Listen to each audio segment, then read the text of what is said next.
Gloucestershire captain Alex Gidman celebrated the decision by Bristol City Council to grant his club permission for new developments at their county ground by scoring his first 100 of the season, as his side maintained their firm grip on their LV County Championship match with second division leaders Derbyshire. Gloucestershire had dominated the first day in Bristol, and they resumed their first innings on 182 for 5 after dismissing their visitors for just 95. They'd added only 7 to that when they lost their first wicket of this day, Ian Cobain going courtesy of a fine low catch down the leg side off the bowling of Tony Palladino. With the lead standing at 94, Chris Dent, who had fractured a finger in the field, bravely came out to bat, and he stuck with his captain for half an hour. That allowed Gidman to advance from his overnight 72 into the 90s and to take the lead into 3 figures. Dent did an admirable job for his team. He was out when edging a drive off John Clare to Dan Redfern, but he'd added 25 with Gidman. Will Gidman had starred with the ball on the first day, and he was now at the crease as his older brother reached 3 figures for the first time this season. Gidman Sr. had required 196 balls to achieve his feat, a wonderful way to toast a local council's decision to grant planning consent at Neville Road, a move which had overturned a previous decision which had been followed with threats of moving the county out of its Bristol home. There was plenty for the locals to celebrate on the field too, as Gidman the elder continued along his merry way in what was his best innings for some time. His brother blocked it out at the other end, which allowed Alex to pile on the runs and to take his side well ahead in this match. This pair added an important 41 runs to take the lead to 160. With a total on 255, Will was legged before to Palladino for 8.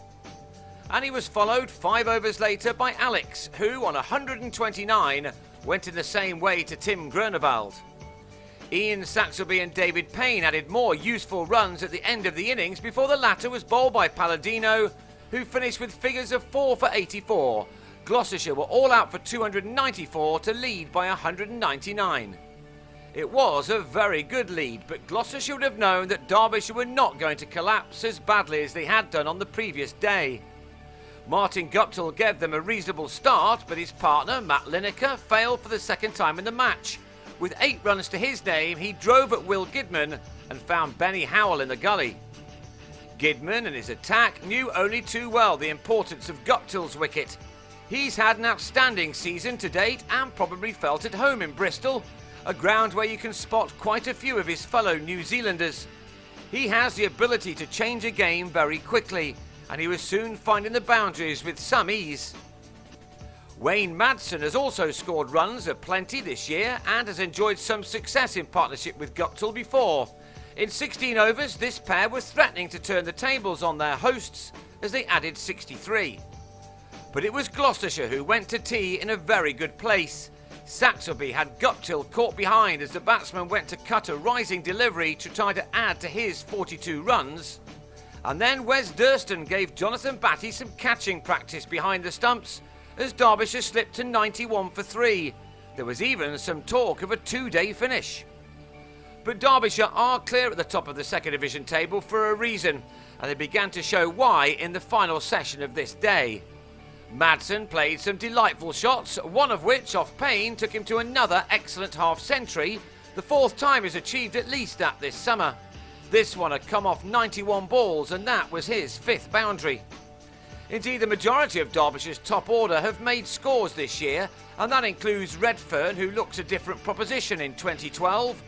With confidence gained from his maiden 100 at the start of the season, he's not looked back. He took on all comers in this knock and played some tremendous strokes. It really is amazing what confidence can do to a player. He now has all the shots, and he started to score the lion's share of the runs in what was becoming a very handy partnership. He certainly wasn't going to miss out on a generous full toss from Kane Williamson, a shot which took him to his 4th 50-plus score of what has been a great summer for him and his team thus far.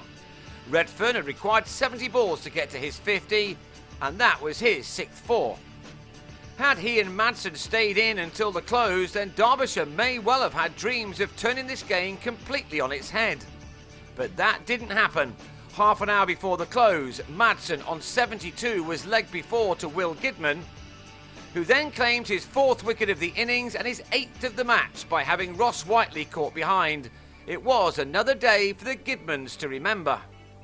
Will had taken 4 for 39 by stumps, and that had reduced Derbyshire to 211 for 5, which gives them a lead of only 12. With Redfern still there on 64 and more batting to come, Derbyshire will hope to at least add some pressure on the home team on day 3.